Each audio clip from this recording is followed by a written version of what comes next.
Shalom pagi. Ini kalau bahas perpuluhan nih, 100 kali video juga nggak akan selesai. Kenapa?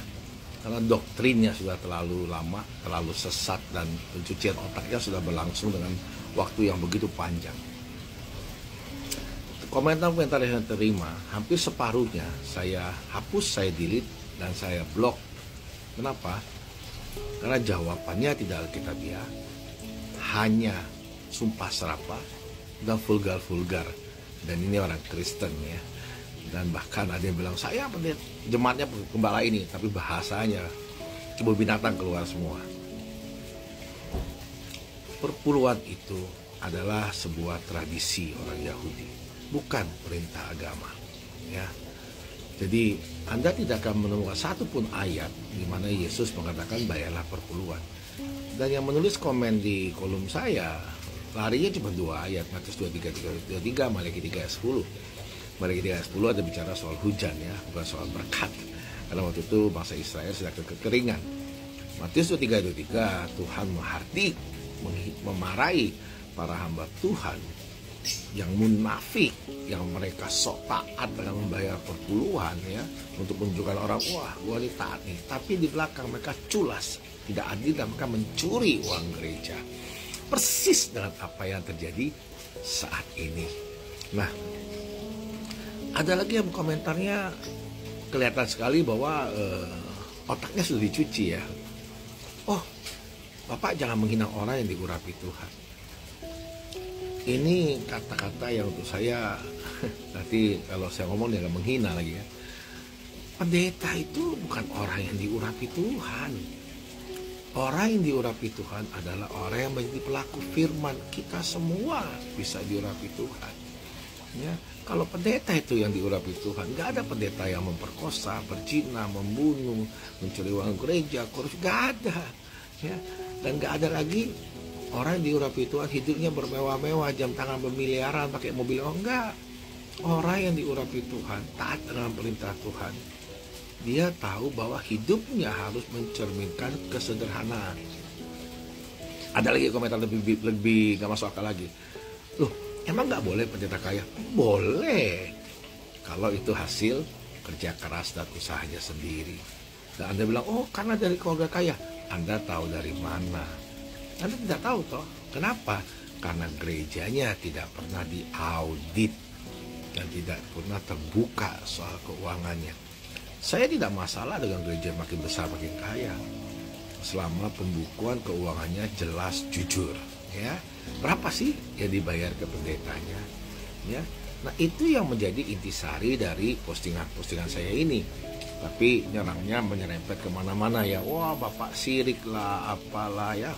Wah, saya mah orangnya gak pernah sirik bro ya. Saya hidup apa adanya ya. Ada nasi satu hari bisa makan 2 kali cukup lah ya. Ada makanan enak, puji Tuhan. Saya pelayanan ke daerah, makan di kampung-kampung dengan para hamba Tuhan miskin-miskin. Walaupun nasinya cuma pakai telur, puji Tuhan, haleluya. Perpuluhan tidak membuat Anda diberkati ya, apalagi ketika Anda berikan kepada gereja. Firman Tuhan mengatakan, ketika aku haus kau kasih minum, ketika aku lapar kau kasih makan, ketika aku di penjara kau kunjungi. Dan orang mulia bertanya, kapan Tuhan kita lakukan itu? Ketika kau melakukannya untuk orang-orang kecil, yaitu orang-orang miskin, kau sudah melakukannya seperti untuk aku. Jadi perpuluhan itu dipergunakan untuk apa? Membantu orang-orang miskin. Kasihlah ke panti jompo, panti asuhan ya. Bukan kasih pendeta-pendeta yang hidupnya hedon itu ya. Anda bisa lihat bagaimana kehidupan gembala Anda sehari-hari. Dan di situ Anda bisa menilai ya, apakah uang Anda ini lebih pantas dikasihkan ke orang yang benar-benar membutuhkan, atau ke gereja Anda yang sudah wah gaya hidup pendetanya ya. Jadi berdebat soal perpuluhan itu sama saya berdebat dengan tong kosong. Kenapa? Karena ya ayat mereka itu saja. Malaki 3:10 ya, Matius 3. Padahal mereka tidak mau melihat Tuhan bilang di Korintus bahwa berilah dengan sukacita tanpa paksaan ya. atau juallah seluruh hartamu. Mau jual? Boro-boro. Jadi saya kadang sedih melihat komentar-komentar seperti ini ya. Apalagi dia bilang, oh saya memberi puluhan, saya diberkati kok. Ketika Anda mau terima berkat dari Tuhan dan Tuhan rasa Anda sudah siap, hidup Anda baik, Anda menjadi pelaku firman, tidak kasih perpuluhan pun hidup Anda akan diberkati. Ya, Tuhan kita bukan untuk preman, kita harus sogok, kita diberkati. Kita nggak sogok, kita dikutuk. Itu ada yang ngomong seperti itu. Nah ini sesuatu hal yang untuk saya, kalau Anda benar-benar membuka hati, buka kepala untuk belajar, ya, belajarlah yang baik. Ya, saya tidak masalah ya dengan gereja menjadi besar, itu bagus, tujuan yang paling bagus. Tapi alangkah baiknya ketika ada kolektor, ya jika gereja membutuhkan tambahan dana, bisa dibuat pos khusus, diakonia atau apapun pelayanan sosial, monggo. Yang saya tidak setuju adalah menggunakan terminologi yang menyesatkan ya. Oh perpuluhan tuh harus nggak bayar, lu dikutuk, lu berdosa. Gak ada ayatnya itu, ya gak ada ayatnya itu. Maka persembahan sulung pun sama sesatnya. Ya. Jadi ketika Anda memberikan yang terbaik untuk Tuhan, itu tidak harus selalu ke gereja. Anda bisa berikan ke banyak tempat yang merupakan juga rumah Tuhan. Rumah Tuhan itu di mana-mana ya, seperti jompo, seperti sosial, seperti asuhan, ya anak orang miskin. Kenapa? Karena berharga orang miskin karena mereka yang punya surga. Ya. Nah jadi saya ingin mengajarkan kepada Anda apa yang secara alkitabiah.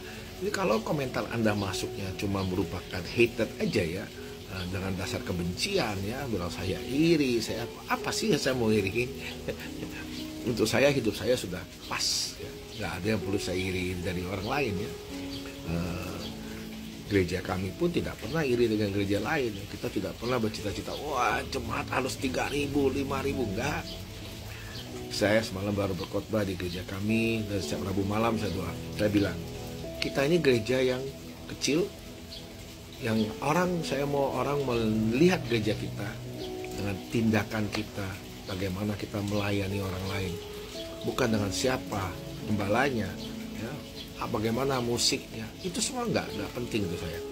Yang penting gereja kita ada impactnya untuk orang lain, ya. Jadi tolonglah, ketika Anda meninggalkan komen di sini, pakai hikmat, ya.